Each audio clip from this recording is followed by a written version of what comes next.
据彭博10月11号报道，根据特朗普的医生肖恩·康利的一份声明，特朗普已不再被认为有向他人传播新冠病毒的风险，并且已经达到了安全停止隔离的标准。康利在白宫公布的备忘录中表示，特朗普不发烧已超过24小时，所有症状都有所改善。另外，在他整个患病期间的检测显示，他的病毒载量一直在下降。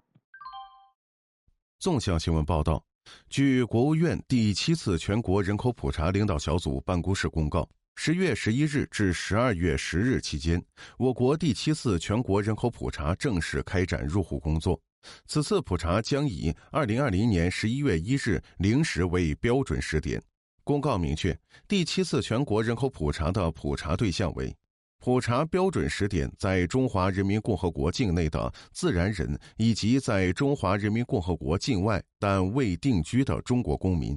普查内容包括姓名、公民身份证号码、性别、年龄、民族、受教育程度、行业、职业、迁移流动、婚姻生育、死亡、住房情况等。此次普查中有2个环节需要普查员入户工作，分别是摸底和登记。同时要求各级普查机构及其工作人员对普查对象的个人信息必须严格保密。封面新闻报道，9月24日，余城县城郊乡主任科员刘长征带人冲进周庄村村民刁建立家，对他实施了殴打，造成他7根肋骨骨折，并强拆了刁家房屋。10月11日，余城发布官方微信公众号发布，在拆迁过程中，城郊乡村民被打伤有关情况通报。通报称，针对余城县城郊乡在拆迁过程中村民被打伤之事，县问题处置领导组作出决定，给予相关负责人城乡干部刘长征停职检查，待进一步调查后作出处理。对村民被打一事，县公安局已经立案，正在调查取证中。记者网络搜索发现，早在2019年底，在距离周庄村2公里的孙门楼村，村民孙先生的住宅也遭到了刘长征等干部2次强拆。据孙先生透露，强拆住宅的事情在余城县城郊乡曾多次发生。澎湃新闻报道，湖南郴州汝城县一名3岁男孩在自己家附近失踪，至今已经19天，当地警方介入。家属称，从最后看到孩子到发现失踪只隔了20分钟。10月10日，郴州市公安局刑侦支队基础大队队长邓明宇告诉澎湃新闻，警方目前正在加大力度寻找失踪男孩谭天华。6日，公安部儿童失踪信息紧急发布平台官方微博发布消息称，9月21日下午2点，湖南省郴州市汝城县三江口瑶族镇下里村新河族小男孩谭天华，3岁10个月，身高1米左右，体重20公斤，在自家附近走失，目前尚未找到。谭天华走失时身穿条纹衣服，1双凉鞋。谭天华的爷爷10日告诉澎湃新闻，事发地点是自己家附近，是一个村庄。孙子谭天华平时和在外打工的家人在广东生活，9月11日才和家人一起回到下里村，没想到仅仅回乡10天就失踪了。孩子目前仍未找到，一点线索都没有，都快20天了，心里很着急。谭天华的爷爷称，9月21日孩子走失当天，小孩从别人家里出来，我老婆给他换了一套衣服，大概1点20左右，小孩出去外面玩了，后来就不见了。从最后看到孩子到发现失踪只相差20分钟。光明网报道，闪电汽车从相关渠道了解到，梅赛德斯奔驰正式推出与北京汽车股份有限公司合资所组成的北汽德奔技术中心有限公司。据悉，北汽德奔是北京汽车股份有限公司与梅赛德斯奔驰技术集团于2015年成立的合资公司，原本双方各自持股比例是51:49，而通过相关数据查询发现，北汽德奔已由北京汽车股份有限公司100%全资控股，因此这代表着奔驰已退出合资公司。而目前北汽德奔外方高管已经退出董事会，而监事、理事、董事、总经理等职位全部换为中方领导。同时，该公司还在原来1000万元注册资金基础上增资至6902.5316万元。根据此前资料显示，北汽德奔总部位于北京顺义，并在德国斯图加特设立办公室。双方达成了这次技术层面的合作，定位是负责北汽高端车的技术研究和高端车平台车型开发工作。同时，北汽德奔还将帮助北汽吸收并升级 SAAB 技术平台。而此次奔驰的退出，意味着北汽将无法享受奔驰技术输出，这对于北汽来说绝对是一个重大的噩耗。中国证券报报道，把自己的银行卡以每月100元租给别人，或者以1000元卖给亲友，遇到这样的好事儿，你能做吗？答案当然是 no。 贩卖银行卡可是大事，一不小心你就成为了犯罪分子的帮凶，非法贩卖银行卡将被严打。日前，国务院打击治理电信网络新型违法犯罪工作部际联席会议全国断卡行动部署会召开。会议强调，要严厉打击整治非法开办贩卖电话卡、银行卡违法犯罪，坚决遏制电信网络诈骗犯罪高发态势，切实维护社会治安大局稳定。事实上，为防止广大群众一不小心成了犯罪分子的帮凶，银行、警方等已经多方面对群众进行了提醒。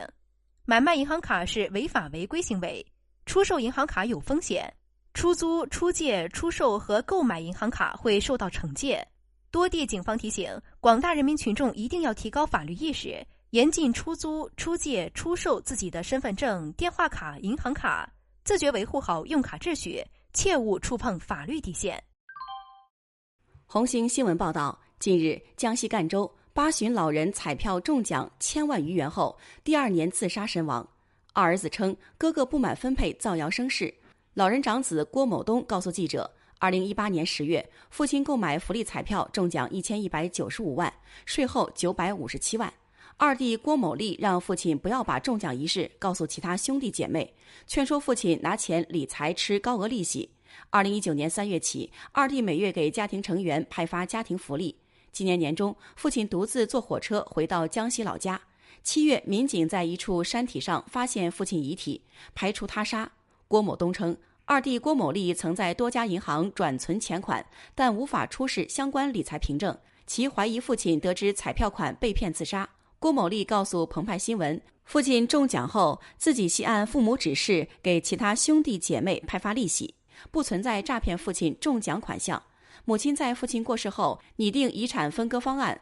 母亲留1/3，剩下的4子女平分，但大哥郭某东不接受。郭某利称，大哥郭某东30多岁被开除后未再工作，父母把几乎所有退休工资用来资助大哥生活，编造部分说法系谋求分得更多财产。目前其他家庭成员已商量好，将此事交给法院裁决。健康时报报道，据中国疾控中心的消息显示，自9月以来，全国已经报告超过30起诺如病毒病爆发的案例，涉及病例约1500例。案例明确显示，诺如病毒感染主要发生在学校。9月诺如病毒感染病例超过境内9月新冠新增病例的 4.2 倍，现有确诊病例的7倍。清华长庚医院感染性疾病科主任林明贵指出，诺如病毒是消化道传播疾病，与新冠肺炎的呼吸道传播是完全不同的。面对诺如病毒，只要做好手卫生，把好入口食物的安全关，基本可以杜绝感染。只要确保水源安全，切断病毒入口途径就没事了。对于学校成诺如病毒的高发场所，主要原因有2个方面：一是现在年轻人压力大，熬夜多，且缺乏锻炼，导致身体体质受到影响；二是学校的饮食卫生问题亟待严抓。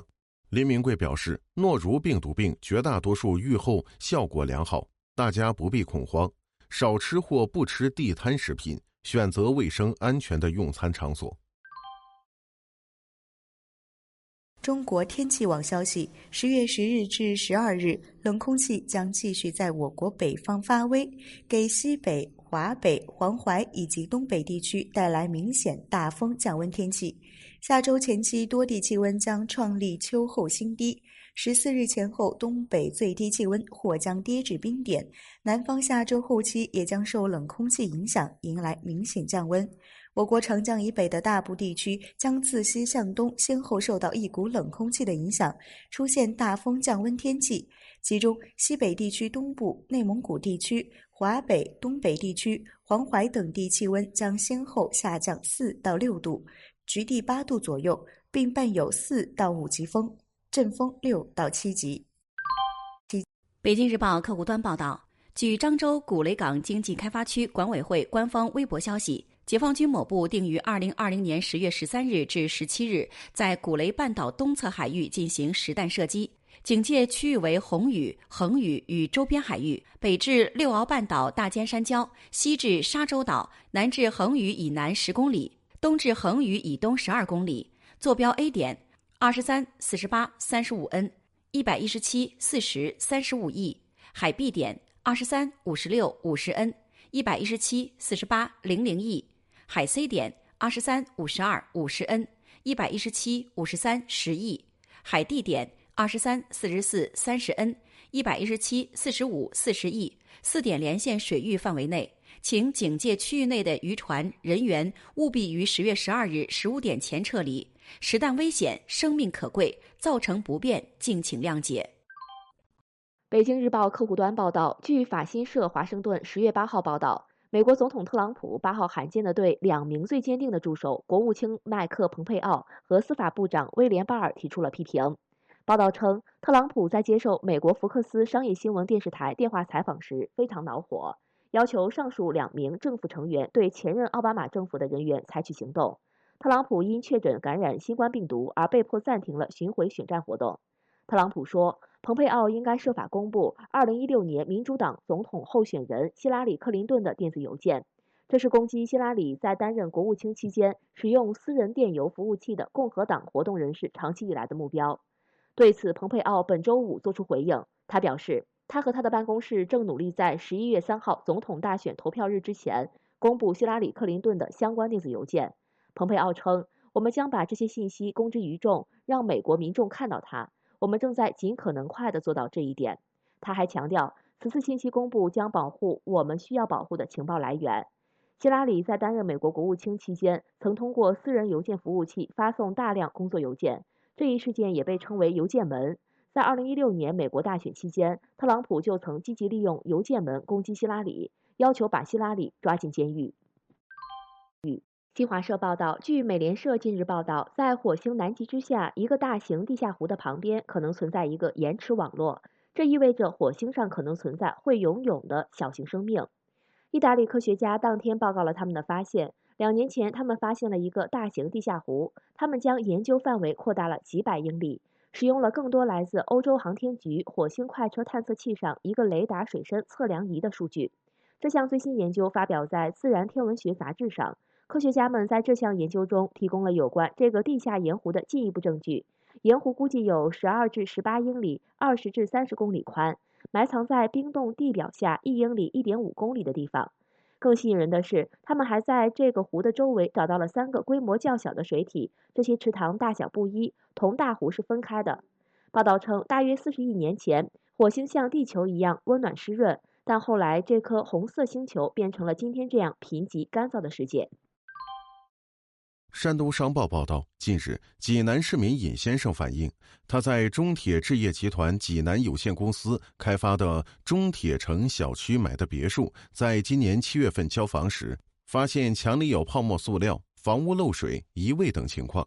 尹先生因此质疑房屋有建筑质量问题。尹先生认为开发商要将自己的房屋修复，并赔偿自己的损失。10日中午，记者跟随尹先生一行来到中铁城的销售中心。一名工程负责人解释道，有泡沫塑料的地方可能是当时施工工人的失误。该负责人还称，只是一些瑕疵，对房子质量没有影响。11日，记者再次联系到客服部林经理，对于尹先生提出的要求，林经理表示，我们的房子当时已经达到了合格的行业标准，要不然我们也不敢交房。至于赔偿问题，这个没有法律依据。央视新闻客户端报道，10月7号，济南轨道交通8号线安立方路站牌要设立的照片在网上热传，不少网友认为济南地铁8号线开始投入建设。从图片上可以看到，站牌设计同济南地铁1号和3号线站牌极为相似，站牌标注了蓝色的地铁全标、A 出入口和沿线各站点。唯一不同的地方是站牌安立方路站字样旁还有宝能城字样。据知情人透露，10月6号该站牌就运到宝能城楼盘附近，但8号上午就已从原位置拉走，放倒在宝能城营销中心门前。此举疑似该项目为了吸引购房者而私自建设。除设立地铁站牌，该项目在售楼处沙盘的区位图上还明显标注了24线济南地铁8号线的工程名称，在宝能城的区位上还标注了盛景站。由于地铁站牌标注了宝能城项目，且站牌紧靠宝能城售楼处，那么安装地铁站牌是否是宝能城售楼处的一种营销手段？针对此事，有记者联系济南轨道交通集团的工作人员进行核实，相关工作人员表示，该站牌并不是轨道集团设置，2期建设规划仍在审批中。地铁从规划到落地有很多流程，目前公示的线路走向、站点位置等都不是最终的版本。住建局工作人员说，拿着地铁学校作为噱头来宣传，炒作成分比较大，也是违规的操作，一定会有相关处罚措施。看看新闻报道，10月7号晚上，奉化纯活街道街西村刘女士的鸡舍内突然传来了鸡叫、鸡翅膀扑腾的声音。刘女士和她的丈夫立马到鸡舍查看，结果看到猫头鹰在上面飞来飞去，鸡来回逃窜。夫妻2人追来赶去，终于在当晚11点多将猫头鹰抓到，并暂时关到了铁笼里。但接下来一幕让刘女士夫妻俩难以接受，鸡舍里死鸡摊成一片，鸡毛满地。刘女士说，绝大部分的鸡都是在过度惊吓和踩踏中被活活折磨死的。当晚清点后发现死鸡有1800多只，损失在10万元以上。刘女士说，这只猫头鹰有4斤多重，毕竟猫头鹰是国家保护动物，就将它暂时监管在塑料大桶内，也不敢将它放飞，害怕它再次登门祸害小鸡。